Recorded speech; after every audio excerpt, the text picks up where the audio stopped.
Hema commission report പുറത്തുവിടുന്നതിന് മുമ്പ് right to privacy എന്നൊക്കെ പറഞ്ഞുകൊണ്ട് എന്തോ കാര്യങ്ങളൊക്കെ സംസാരിക്കുന്നത് കേട്ടു. അപ്പോൾ എന്താണ് ഇതിന്റെ പ്രശ്നം എന്ന് വെച്ചാൽ, ഈ ഇരയോ അല്ലെങ്കിൽ എന്താ പറഞ്ഞ ഓക്കെ പരാതിക്കാരി ഈ പറഞ്ഞ പോലെ പീഡനത്തിന് ഇരയായ ആളുടെ വിവരങ്ങൾ പുറത്തു വരാതിരിക്കണമെന്നൊക്കെ ഉള്ള പോലെ. അപ്പോൾ അങ്ങനെ ഉണ്ടായാൽ അയാളുടെ ജീവന് ഭീഷണി, മാനത്തിന് ഭീഷണി, കുടുംബത്തിന് ഭീഷണി, ഇങ്ങനെയുള്ള കാര്യങ്ങൾ ഉണ്ടാവും എന്നൊക്കെയാണ് പറയുന്നത്. പക്ഷേ ഇതിനകത്ത് ഇപ്പം ശരിക്കും പറഞ്ഞാൽ അവരാരെങ്കിലും മുന്നോട്ട് വന്ന് അവർ ഈ പറഞ്ഞ പോലെ വേട്ടക്കാരനെ കാണിച്ച് കൊടുക്കുകയാണെങ്കിൽ, എനിക്ക് കാണിച്ചു കൊടുക്കാനല്ല, വേട്ടക്കാരനാരെയൊക്കെ അവർ പറഞ്ഞിട്ടുണ്ട്.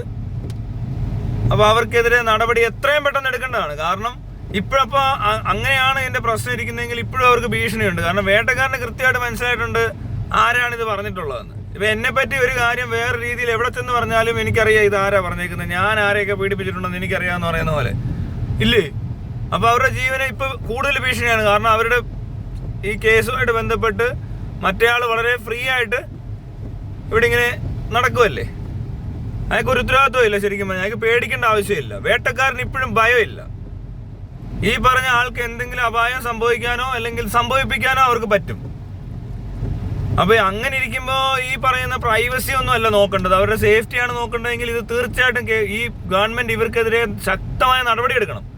ഇല്ലെങ്കിൽ പിന്നീട് എപ്പോഴെങ്കിലുമൊക്കെ തന്നെ ഒരു അക്രമമോ അല്ലെങ്കിൽ മറ്റേതെങ്കിലും തരത്തിലുള്ള അപായം ഉണ്ടാവാൻ സാധ്യതയുണ്ട്. മാനം മാത്രമേ ഇപ്പോൾ രക്ഷപ്പെട്ടിട്ടുള്ളൂ. മാനം എന്നല്ല പറയണ്ടേ, ഈ എല്ലേ തന്നെ അതിജീവിതയെന്നും ഒക്കെ പറയുന്ന ആൾക്കാരുടെ ആരെങ്കിലും വലിയ റേപ്പ് വിക്ടിമോ ആരും ആയിക്കോട്ടെ, ഇവരുടെ ഒന്നും ഫോട്ടോ ഒന്നും ആരും കാണിക്കാറൊന്നുമില്ല.